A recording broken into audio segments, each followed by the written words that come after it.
A year since Israel killed 1,400 Palestinians in Gaza, its assault on the region carries on. That's what activists are telling us on the one-year anniversary of Israel's war on the besieged Strip. Around 600 participated in a demo on December 31st, mostly Palestinian citizens of Israel, at the Erez checkpoint into Gaza.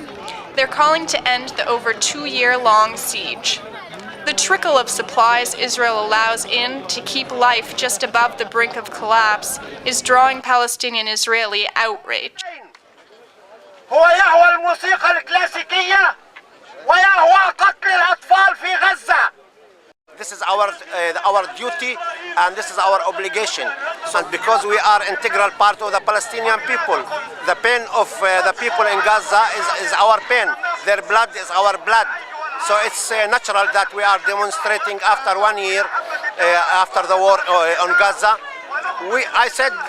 I'm just saying that the war didn't stop. The blockade is continuing the war. There is no any parallel thing in the world that 1.5 million people are in big prison.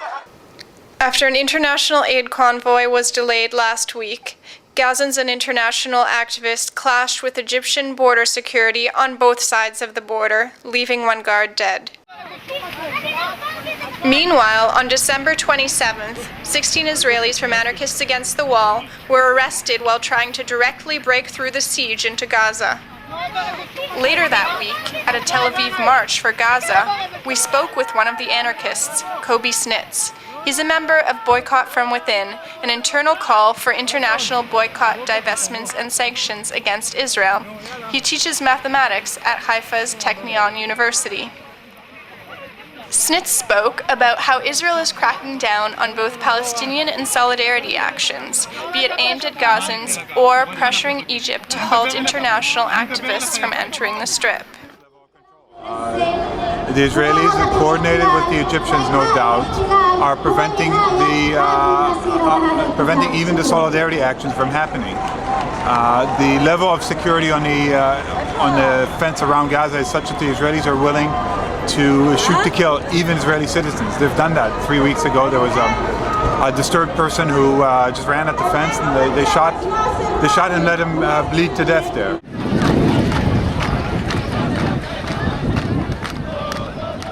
While the demos at Erez and Tel Aviv all passed without incident, on the opposite side of this wall, thousands of Gazans were stopped short of marching on the checkpoint by threat of Israeli fire. On December 26th, hundreds of Jaffan Palestinians marched to a local mosque commemorating 1 year since the war. They're resisting displacement amid aggressive development in their community. Faced with this, and with a strong historic connection to Gaza, Palestinian identity has been intensifying over the past year.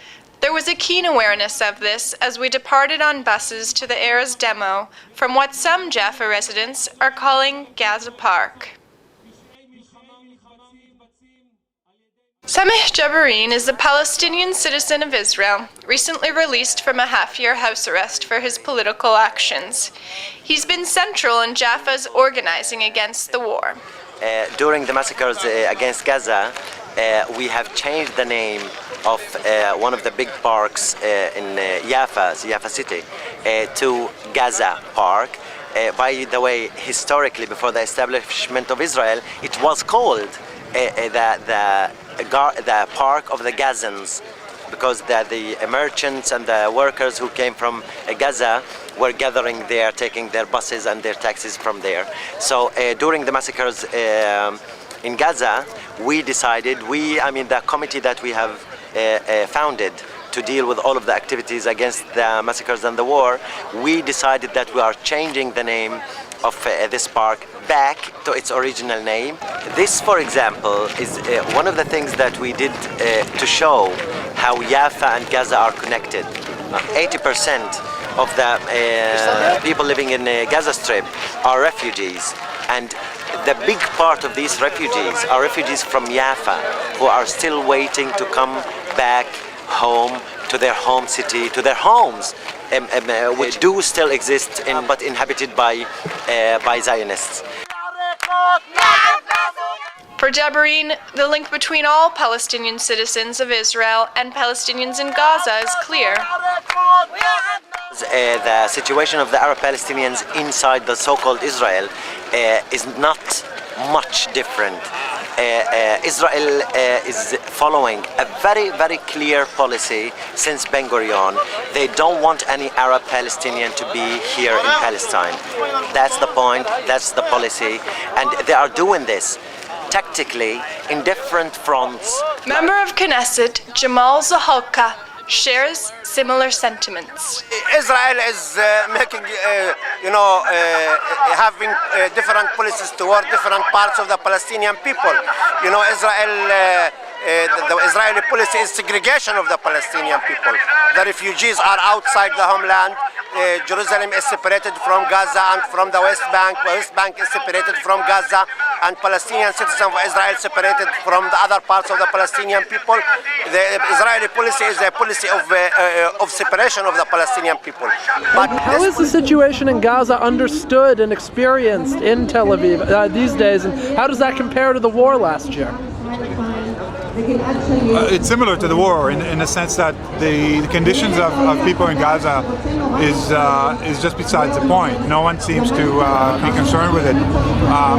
I think that a random survey of Israelis might give the impression that people in Sderot are bombed more often than people in Gaza. There's no concern or sympathy for the situation in Gaza, and basic facts such as the amount of bombs dropped on Gaza just unknown, I think. It's this attitude and misinformation amongst Israelis that has led to Palestinian rights campaigners taking a harder-lined approach. عبر الحصار وما حصل من جرائم الحرب في السنة الأخيرة بتجريد السكان من إنسانيتهم وإرادتهم بالمقاومة الاحتلال والمشروع الأمريكي الصهيوني في هذه البلاد والمنطقة. It is clear that the policy of the US and the policy of Zionism, it's an inherent character of Zionism to be expanding, to will to expand, and to be racist. So this group of Palestinians is now much more aware that the only way to freedom, the only way to free life is protest, another piece of process. There's an official crisis going on, so it makes it harder for people to come out to demos.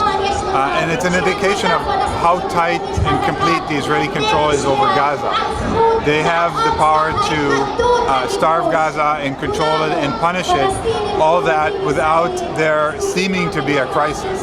The Israeli army measures very precisely the amount of goods that they allow to keep the humanitarian crisis at just the level that they feel is tolerable.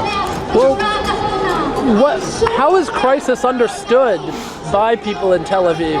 I suppose it's a crisis if a bomb drops and kills dozens of people, and then in retaliation rockets are fired, Israelis are injured or killed.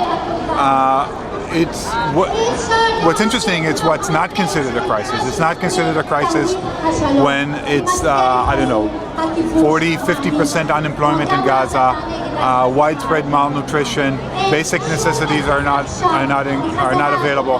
That's not considered a crisis. I'm here at the Tel Aviv Art Museum, where Israelis and Palestinian citizens of Israel just finished protesting last year's war on Gaza and the continued siege. About 1,000 marched from Rabin Square to commemorate the one-year anniversary since Israel's war. About 8,000 showed up to last year's demo. However, it seems that while the siege continues, Israelis no longer perceive the crisis, and life continues as usual here in Tel Aviv.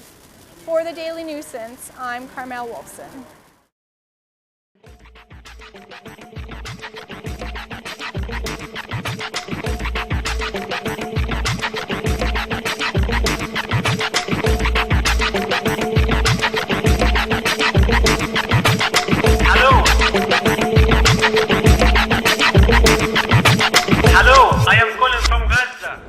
In South Africa, they used to say that we either bring them to their senses or bring them to their knees.